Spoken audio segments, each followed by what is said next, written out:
أعوذ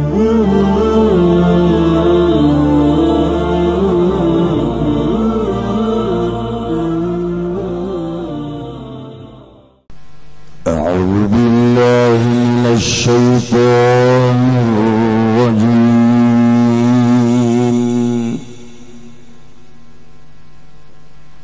والذين اتخذوا مسجدا ضرارا وكفرا وتفريقا بين المؤمنين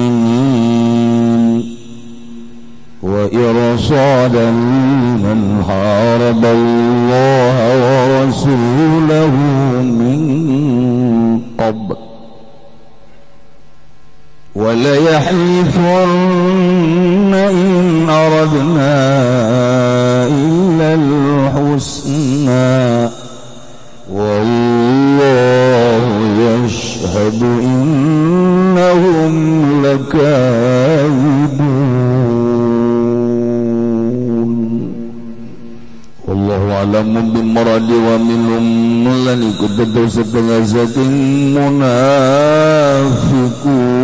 alladzina utawa wong akeh takhadhu kang andadakeun nyalanya kabeh masjidan ing masjid wa hum lan utawi alladzina iku 12 minal munafiqina tetep saking wong kang munafik kabeh dirat kena arah-arah ngamadaratkeun Allah tegese ngamadaratkeun di ahli masjid Kubain ka di ahli masjid Kuba wa kufrun lan kena arah-arah ngufurkeun lianahum kena satuhun ya alladzina banau iku ngabangun ya alladzina ing masjid bi amri Abi Amir Ar-Rahib kalawan perintah Abi Amir Ar-Rahib liyakun makilan lahu di depan dia ta'ala ya masjid iku di pangkalan lau kadoi Abi Amir qadibu fi mayati letegapihing dalam masjid sabongkang tekayaman min di saking sanding Abi Amir wa kana zahabalan ana ya Abi Amir ikulumaku ya Abi Amir lihat ya berpendiantah kami Abi Amir bijunudin kalawan pirang-pirang tentara min Kaysar saking Kaysar Romawi likitalin Nabi kenarah merangan kanjeng Nabi Muhammad sallallahu alaihi wasallam wa tafriqan lan kena arah-arah misalkan bainal mu'minin dalam antara kang mukmin kabeh alladzina yusalluna bi Quba desong akeh kang pada salat alladzina kabeh dalam masjid Quba bi salati ba'dihim fi masjid kalawan salat setengah alladzina ing dalam masjid alladzi wa irsadan lan kena arah-arah irsad nginte-nginte tarakuban tegete nginte-nginte liman harab kadua wong kang merangan ya man Allah ing Allah wa rasulahu lan rasulullah min qablu saking sadurunge ay qabl bidain gese sadurunge ngabangun masjid wa huwa lan utawi ya man iku Abu Amir al-Madhkur ki Abu Amir al-Madhkur wala yahlifunna layati sumpah temenan ya alladzina kabein ay ma oranana aranna ngarepakeun ingsun sadaya bibinahi kalawan ngabangun masjid illal fa'alatul husna an pagawean kang becik minar rifqi bil miskin saking welas kalawan miskin bil batar dalam waktu udan wal harri lan panas wa tausiati lan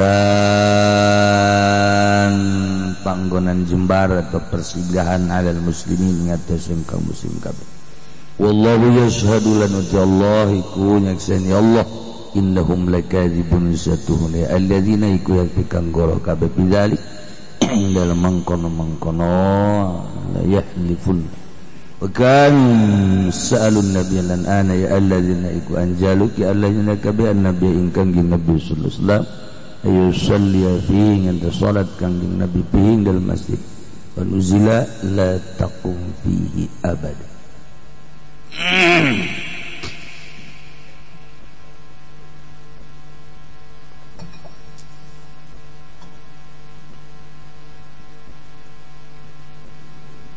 Masih keneh nyaritakeun seputar karakter-karakter munafik. Kahiji, kadua, katilu geus kagambar ku urang kalakuan para munafik. Teu eureun datang tadinya munafik ngakalakeun perjuangan Kangjeng Nabi Muhammad sallallahu alaihi wasallam. Kumaha carana Muhammad teh supaya eureun dakwah Nabi perlu hengkang ti luhur bumi. Kucara kumaha bae hese Muhammad teh geuninganan. Da terus bae Muhammad teh berjuang datang ka jelema geus bararanut sang munafik mapan beuki nyeri bae. Duh. Ku cara kasar geus teu bisa. Ku cara lolondokan geus teu bisa. Nah, kuari mah aya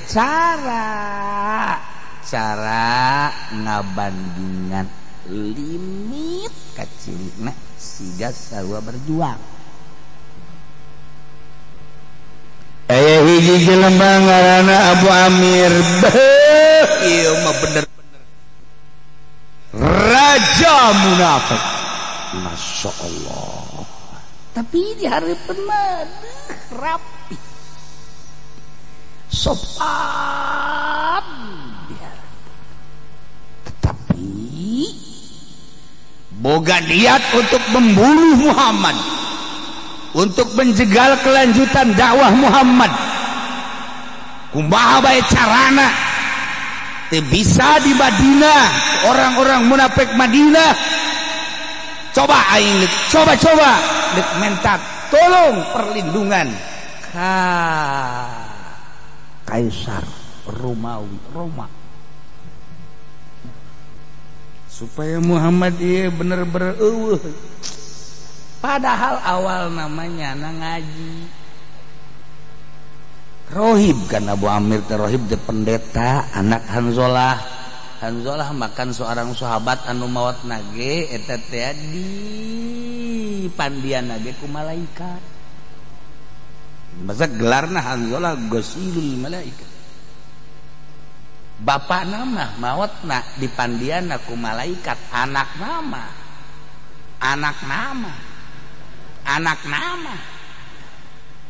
kadenge ku tulis ya tuh kan ya Allah ya. Teu saeutik bapakna wali anak nama tuh kan teu saeutik bapakna mah kiai anak nama tuh kan ya Allah ati anu salat teh Ghasilul Malaikat di pandianana ku malaikat lain letik-letik jelema anak nama musuh gerot Kangjeng Nabi Muhammad sallallahu alaihi wasallam. Masya Allah, maha baik carana Muhammad supaya eueuh di Madinah. Ai di hareupeun teh sangka ih atuh sopan deui bapak moyangna sopan teka ciri belum teu dibejaan ku Gusti Allah mah eta teh boga karakter munafik. Ya Allah, orang kos kitu tiba heula aja.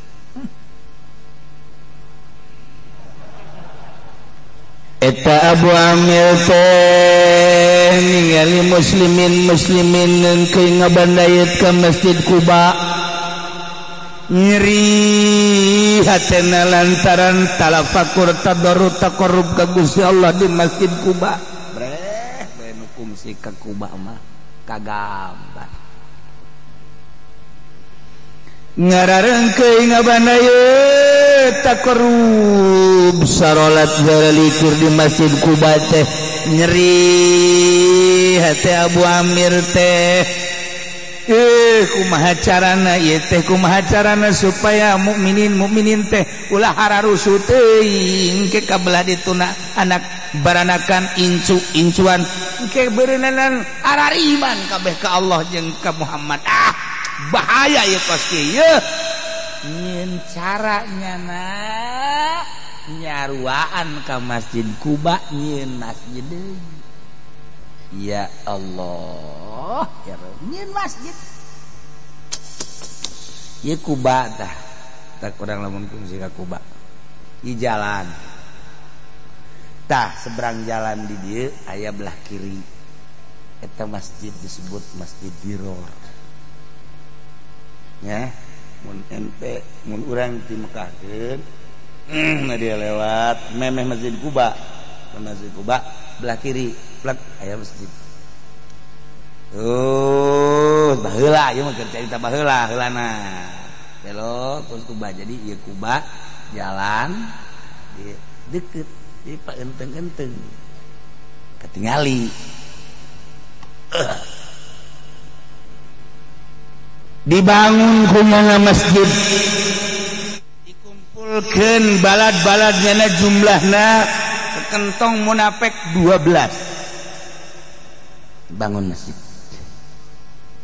disebut masjid persaingan kuariba lain muludan bae persaingan lain rajaban bae persaingan lain ka masjid-masjid calon lurah eleh yeun masjid calon bupati eleh yeun masjid dihandap da bupati da menteu kiai jeung kiai ribut ieu masjid tah ieu Diror. Tangerang Kabupaten Tangerang aya 3 masjid hasil calon lurah anu teu kondusif belah dieu datang ka maot hiji belah kidul aya hiji belah dieu aya hiji 3 nu kulanya hobae akibat tina pilkades dihayu-hayukeun seperti eta nyin pecah umat pecah belah ieu urang-urang sampai ka kos kitu sadar bisi ku hawa nafsu panas di masjid panas disiksa ya jian masjid tujuanana hiji Diror nomor kedua kufran nomor ketilu tafriqan bainal mu'minin nomor keempat irsadan liman haramallahu wa rasulah. Ya Allah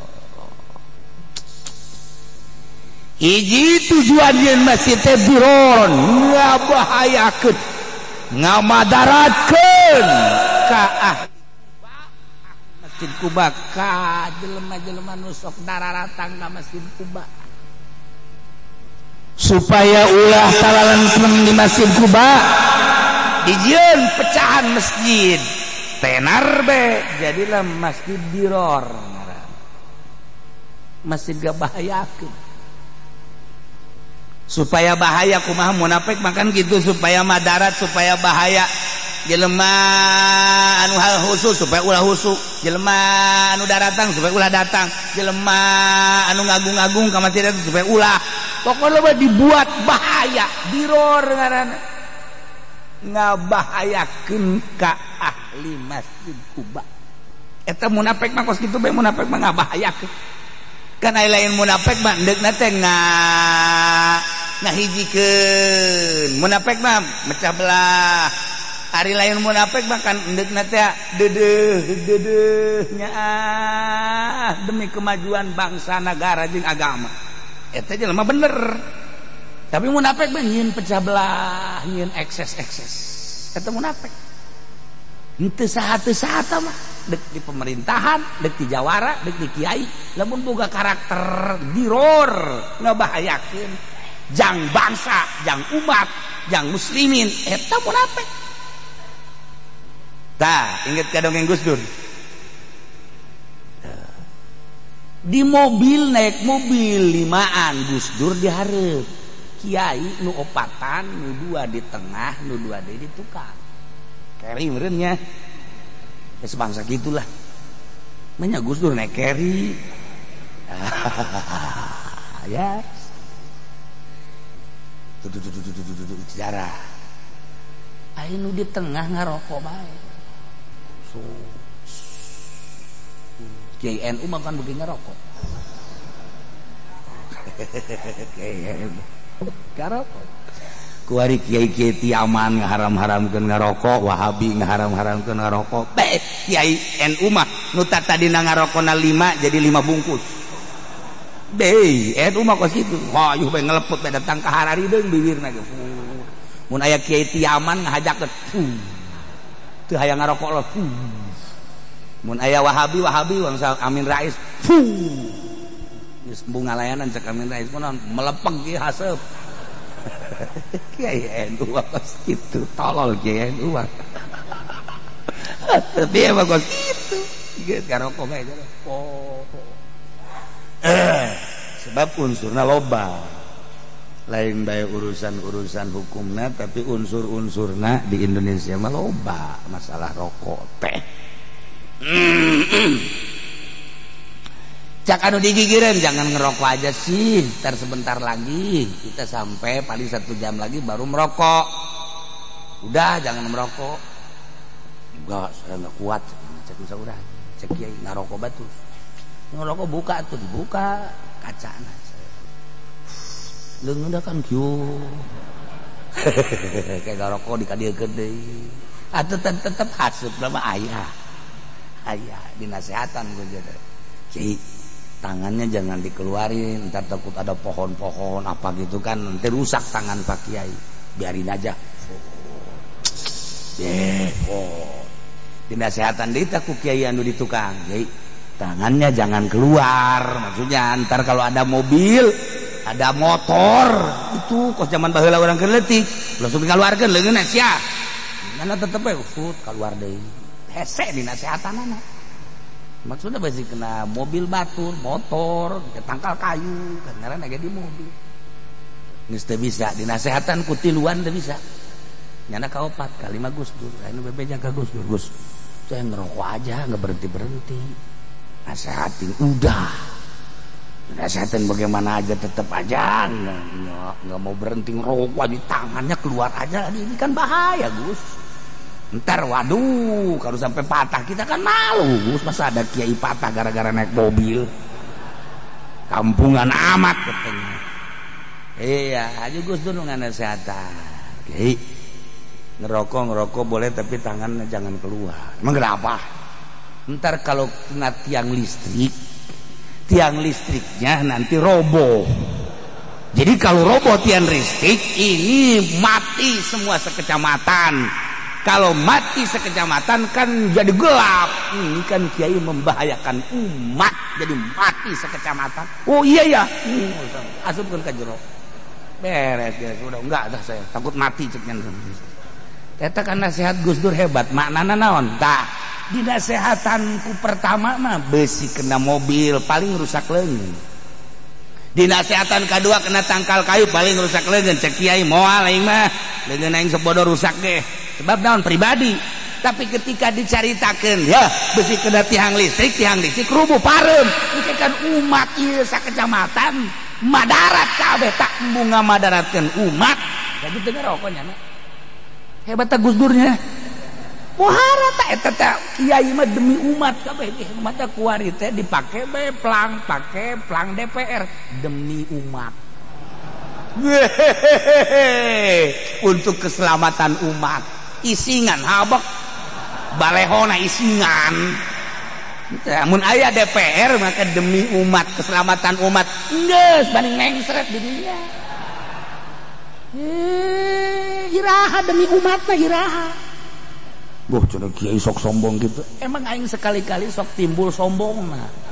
Sebab can pernah neuleun nu benerna. Mana DPR nu bener? Hayu coba sanghareupeun ka aing. Jol teh ka aing datang ieu aing tong benerna. Hayo sia. Hayo ditatar ku aing sia. Emang aing teh nyaho. Hayo sia, diisin-isin sia ku aing. Ente gitu. Aing nyaho jasa emang kumaha gitu. Tah si kiai mah sok-sok.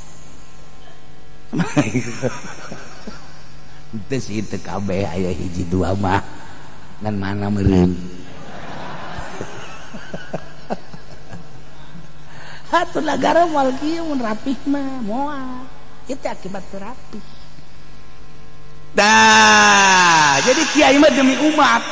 Kajen teuing ku kumaha geta di bejaan besi leungeun rusak besi teh ngajading kajen teh mah urusan. Tapi ketika umat bahaya madarat bung tamu munafik sanajan geus dinasehatan ge entar bagaimana kalau mati terus bae teh munafik karena ieu mah jelema muslim kiai henteu kajen teh ngarokok deui di jero deui waduh cak kiai nu saja maring tadi cak jangan kuari ngarokok deui ditutup deui pintuna jandelana aduh beuki ngelekep bae cak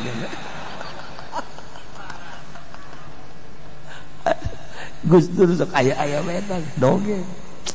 Masya Allah. Ya, bangun masjid. Bangun. Saingan masjid Kuba disaing. Tujuannya satu untuk durur. Membahayakan. Mentak dina usul fikih atau non qaidatul fikih. Ya. La diroro, la dororo, wala diror. Ad-darar yuzal dan lain sebagainya. Nomor kedua wa kufrun untuk mengumpulkan muslimin ngahaja dibangun atas perintah Abi Amir anu jadi pendeta liakuna supaya masjid dia jadi pangkalanana kumpul-kumpul di dinya engke datang ke dinya untuk menemui Abi Amir jadi markas di dinya Abi Amirna setelah karumpul atas perintah Abi Amir nyana amanat inuhan ieu masjid kumpul selalu di dieu ulah rek berangkat ke Syam tidinya dek menemui kayak Sormawi untuk meminta bantuan tentara Romawi merangan Muhammad supaya hengkang di Madinah supaya di mana bila perlu bunuh Muhammad jeung para sahabat nyeun markas heula masjid supaya ulah katingali ulah katerwag supaya katingali sejajar tujuanana. Masya Allah hebat amat eta politik jahatna teh luar biasa hebat. Coba lamun nyeun bangunan anu kontroversi jeung masjid pasti mukminin muslimin di dinya atuh demo tapi ieu mah kan sarua pada masjid sanu tengah hargaan ka masjid koreganan kumpul-kumpul di masjid dan teh lain deui ya masyaallah kuari ge dibangun masjid dihandapna pake joget dihandapna pakai pesta, dihandapna pakai orkesan, dihandapna pakai band, luhurna mah masjid. Masya Allah eta di Lampung nyeun masjid kos kitu tolol. Goblok teh jelema. Ya Allah eta di Lampung blok teh jelema. Beuh, kuari ka Tangerang bego. Tata di nama di Bandung, Ciamis, tata di nama Yogyakarta asli nama Yogyakarta. Jogja tete kebelah dieuna terus ke Ciamis ke Tasikmalaya weh sing iki wis ana ning Tangerang ge weh lah iya sira ge wis merono aduh geus kumaha coba eta ndeu kumaha coba dibisniskeun hayu anu nyekelna kan kiai ieu mah masjid kiai luhurna mah ya handapna bahkan lain masjid ieu teh jang ngajamin jang ngagaji dan lain sebagainya kuletik eta Ya Allah, jangan jamin sekadar ngurusan masjid BG kudu make aya band di dinya, orkes di dinya, pesta di dinya. Ya Allah ya Rabbi, henteu kumaha khusukna ibadah ka Gusti Allah dicampur-campur kos kitu. Nah, eta mah di Palembang, lain di dieu lain. Di dieu mah wis leuwih dingin ge. Deu kumaha sok? Deu kumaha aya Masjid Diror. Kadeleuna mah masjid horeng ngabahayakeun. Diron wa kufran, ngufurkeun tempat kumpul-kumpul. Nah, nomor katilu wa tafriqum bainal mu'minin, misakeun antara mukminin alladzina yusalluna bi Quba'in anu sarolat di Quba supaya du salati ba'dihim fi masjidihim, salat sebagian kunyanang ke diomongan teu kudu ka Quba bae ieu ke masjid ka dieu geura saware. Bro, nu ka ditu henteu kudu di Kuba bae, sarua ieu ge masjid keneh. Malah potonganna leuwih bagus ieu mah. Jeung di dieu mah deuk manghareup ka mana ge masalah. Sia teh munafik goblok. Jadi leuwih ringan perasaan. Di ditu mah aya aturan-aturanna ngobrol teu meunang, nyaritakeun dunia teu meunang. Di dieu mah masjid bebas. Pokona bebas masjid ieu mah neuk kumaha ge. Masjid sarua tapi aya kebebasan. Iya, tafriqum bainal mu'minin, dijagaan sawareh bersirek salawat di kaditu mangga kadieu ge masalah.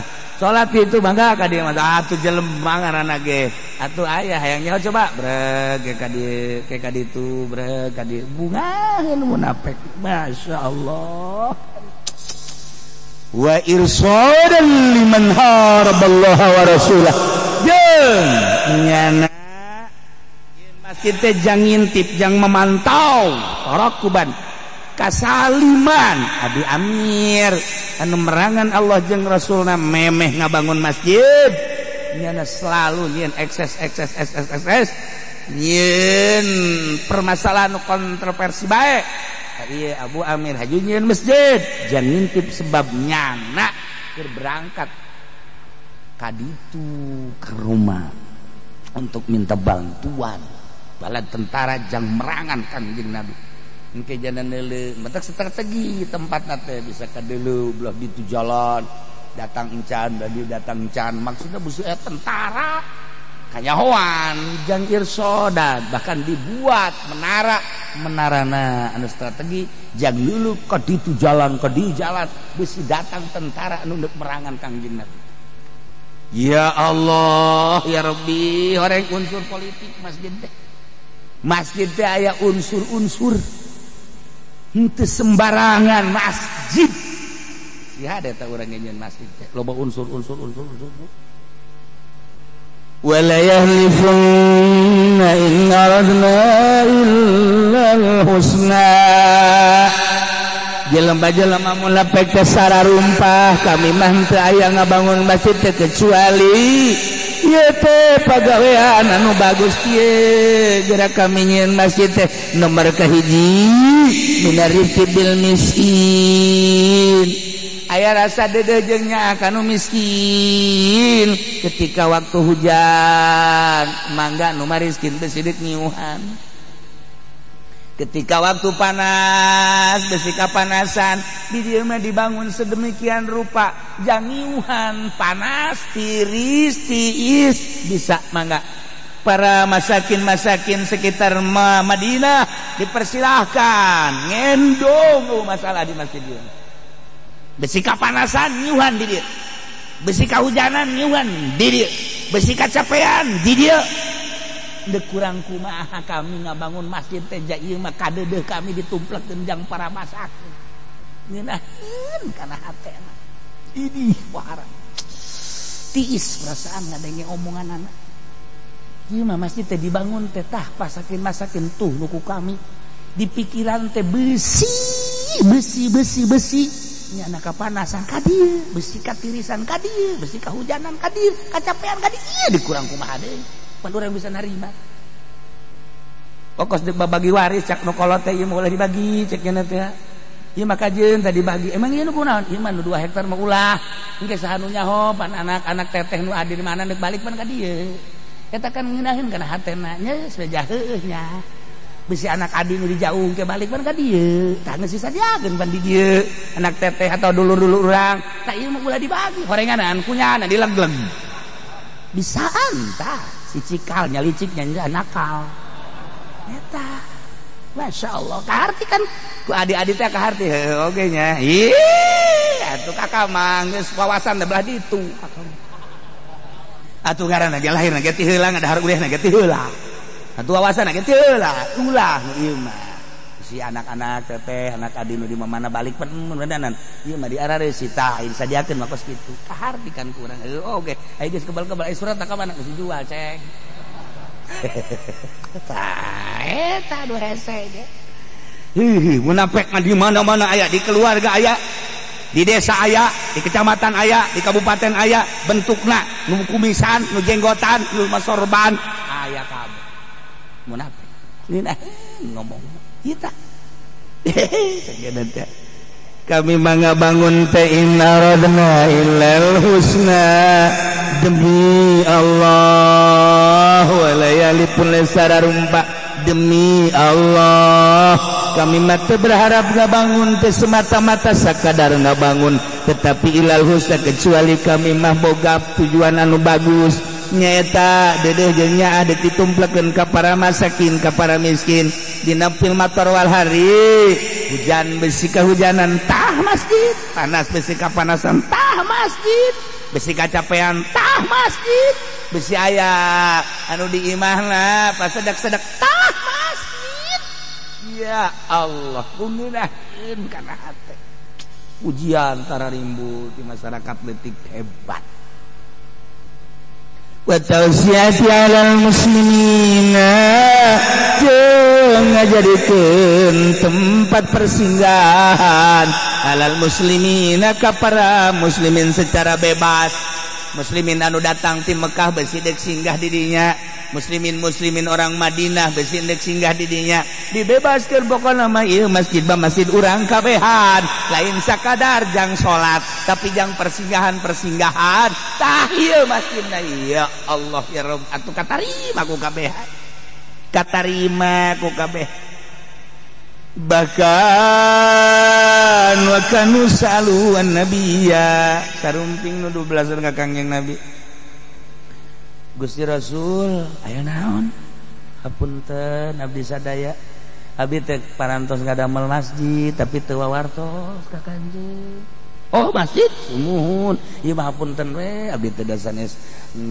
mayunan dah da ieu mah atuh ngadamel masjid ieu pasti diridoan kan ku kangjeng ge ya tujuanna mah ka Allah bae bulet Allah tuluy cang kangjeng Nabi nah ieu parantos reng saya maksudna supaya besi aya miskin-miskin anu kahujanan dipersilahkeun nu kapanasan kacapean kitu kene muslimin anu teh Mekah ka Madinah ti Madinah ieu mah dibanggakeun bae ieu masjid teh ya parantos saha dihaturanan Gusti Rasul sumping ka masjid eta abdi teh ieu teh kitu nyuhunkeun pisan ka Gusti Rasul supaya hadir di masjid tarola meureunanan mun bahasa Bali mah gunting pita kitu parantos rengse supados Gusti Rasul teh salat di dinya ape katingalieun ku sadayana bahwa ieu teh masjid teh parantos diberkahan ku Tuhan hayang kabarokahan we ieu teh Tuhan teh kami teh teu aya sanes ieu mah ih sajabiti kepentingan masyarakat anu aralit anu bararutuheun ieu teh supados kabarokahan we ku Tuhan teu aya liat jiwa teh hayang barokah siap pemerintah ngomongna ngeunaheun DPR tiis perasaan ya Allah ya Rabbi ngeunaheun kana hayang barokah supaya salat saya sanes dan maksudna ka Allah Rabbul Alamin sararial udah pepo goblok kumaha kanjeung hapunten cek kanjeung hampura lantaran sibuk kami endek perang ka Tabuk jadi ieu teh encan aya pikiran jang singgah di dinya ke cek kanjeung lamun geus pulang ti Tabuk karak ke kula mikir-mikir insyaallah cek kanjeung can aya informasi ti Gusti kan kanjeung can aya informasi ti Gusti insyaallah cek kanjeung atuh poh nyun masjid batu hebat atuh kula ge dieu diutus ku Gusti Allah ditanyarinan masjid ku hari geus nyeun teu heula atuh tah mah bau pohara tah mah sumuhun abdi teh kitu pisan maksad teh ya Allah ya Rabbi hapunten nih hapunten nuhun hihi atuh jeung Kangjeng Datu nyeun basi hebat pugu ieu teh titah ngalobaan teh masjid mun aya mata gereja-gereja ganti bongkaran supaya dieun masjid sumuhun kitu pisan abdi ampun alhamdulillah Gusti Rasul abdi teh kalem ku Gusti Rasul alhamdulillah ieu mah aturanan geus pada salih kalian kebarokahan salat lah Tuhan tadi ditu insyaallah cek Kang Jege kumaha balik perang bae ieu lantaran berangkat isuk berangkat ka Tabu jadi kita perang kumaha hasil perang mun teh saralamet atuh insyaallah teh baja masjid ieu mun diantos pisan diantos sial munafik mah goblok bisa andas ya Allah ya Rabbi tapi wallahu yashhadu innahum lakadzibun Gusti Allah anu maha segala-galana anu ngagerakeun nyaksian kana perjalanan para munafik nyen masih teh orang semata-mata lain jangka Allah orenganan jangan dukung tangkorakna orang nyen masih teh lain jangka Allah jangan dukung tangkorakna orenganan lain jangka Allah orang jangan dukung tangkorakna loba tah bakos kitu mah lain baheula bae jangan dukung tangkorakna mah naon cenah kieu lah teu bedaan beungeut sia tah jangan dukung tangkorakna dan nanti mana bawa tangkoraknya mun kadang kurang Bandung mah naon teh tangkorak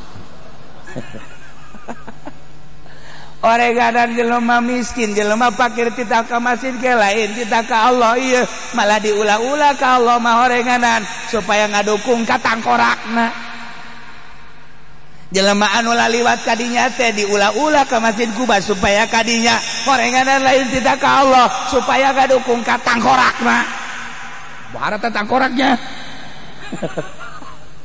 anu kacapean kapanasan kabehan supaya sarari enggak di masjid diror eta teh lain tidak ka Allah ieu malah kita ngalarang iman ka Kangjeng Nabi Muhammad ieu teh nyeun pecah belah supaya ngadukung ka tangkorakna ya Allah ya Rabbi dijelaskan ku Gusti Allah Muhammad innahum lakadzibun eta Abu Amir berikut jeung nu 12 teh ngomong di hareupeun maneh mandap-mandap sumuhun-sumuhun haju hayang kabarokahan eta teh Muhammad ternyata lakadzibun bohong kabeh ya karim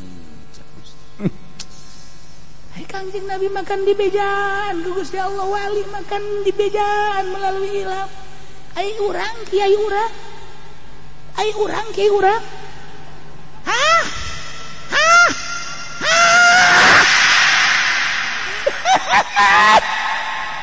itu kumaha coba loyongna ajukan diberkatan urang teh itu sajabat di BHS teh deui aya berkat sajan-sajan orenganan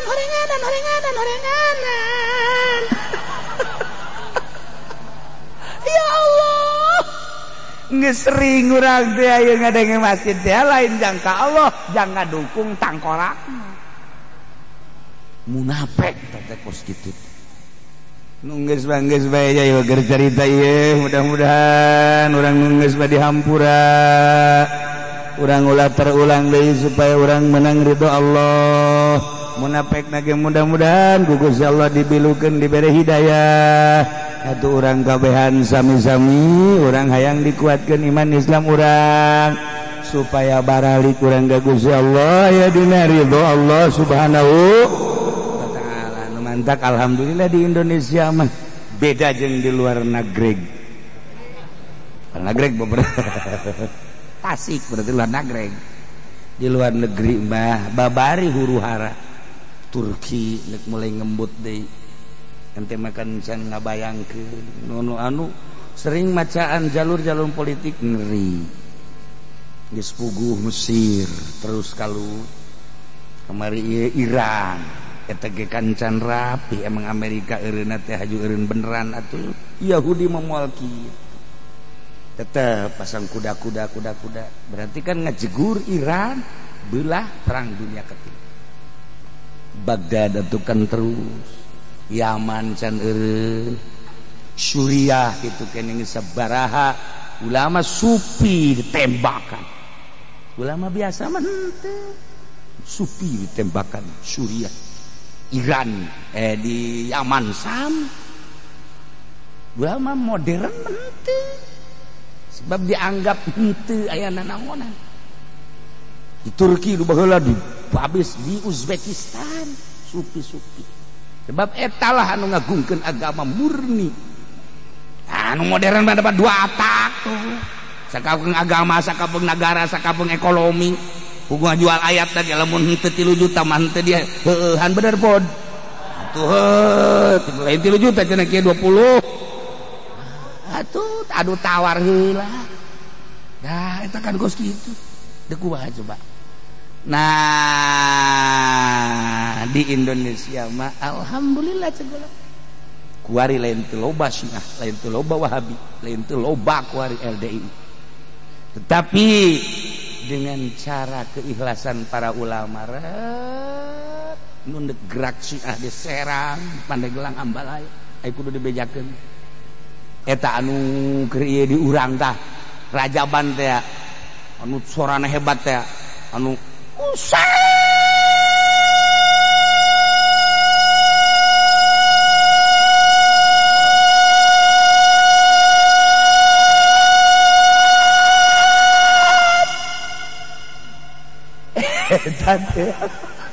kaget ya kan aing kasurupan tah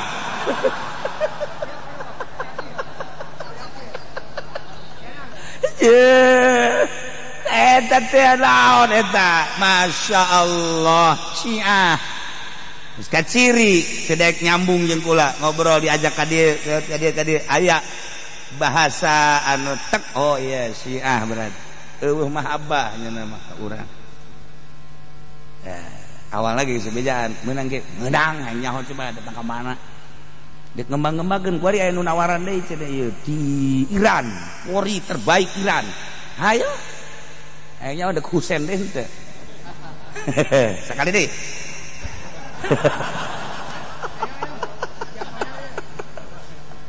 nah aya teh Padeglang Serang agak Wahabi lain lalaga geus puguh LDII kamari Masya Allah deboharakan korban lagi kan sabaraha kuari Ambalaya setelah pemilu teh setelah pemilu mantap kamari gontok-gontokan rame teh urang kan teh nya banyak gitu-gitu be politik kan tetapi ulama di urang mah hiji ngahiji deui nomor kedua haji cara ricing tiis anu tadina gontok-gontokan segala NU segala FPI segala etik kuari maret jadi rapih deui di Indonesia mah Masya Allah aya naon meureun nah setik ekses toel kamari kan deuk hampir rame-rame tek toel hampir gede kan kamari di Banten pembakaran toel set ulah doa urang doa bareng khusus jelema-jelema khusus kita ngadoa yuk urang ngadoa doa teu diajak nu kos garari heuh pamas atuh nu kieu diajak atuh bantes ngadoa nanyakeun berkat mal beres ieu mah nu ngadoa dan ulah yang berkat mal dibejaan ku aing kos garari itu panas ayeuna mah aing ge katepaan we khusus saya ngadoa khusus Jawa Timur, Jawa Tengah, Banten. Yuk, ulayana naon ieu negara kukumaha jeung negara urang. Ieu teh bangsa urang, ibu pertiwi urang, ieu urang ngadoa salamet. Penggedena di urang. Yuk, demi bangsa negara, demi agama. Kuari kan nu gerak-gerak bingung. Kok bisa kos gitu? Inilah Indonesia kita. Inilah NKRI kita. Inilah Bhinneka Tunggal kita. Inilah Pancasila kita. Inilah Quran kita. Inilah Nabi kita. Inilah pendetolol. Tung-tung dah ayah.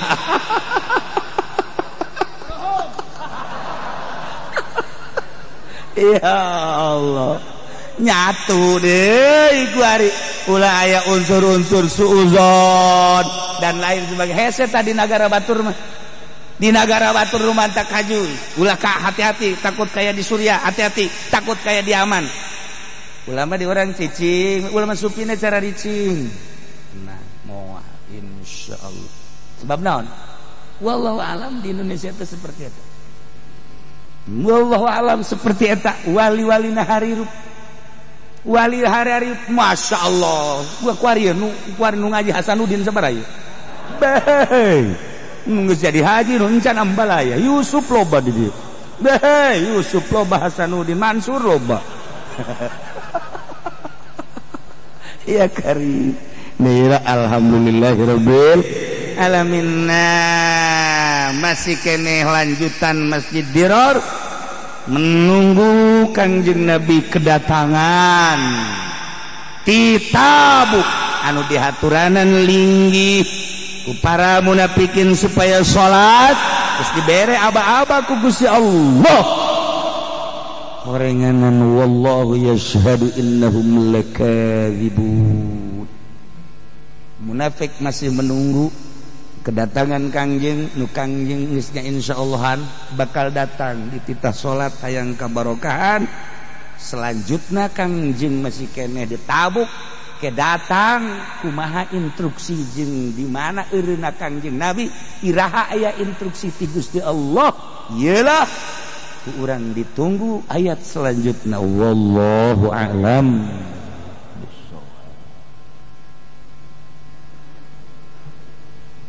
Allahumma salli wa sallim ala sayyidina Muhammadin fil awwalin wal akhirin wa barik wa sallim wa radiyallahu ta'ala an sadatina sahabi sayyidina Rasulillah ajma'in.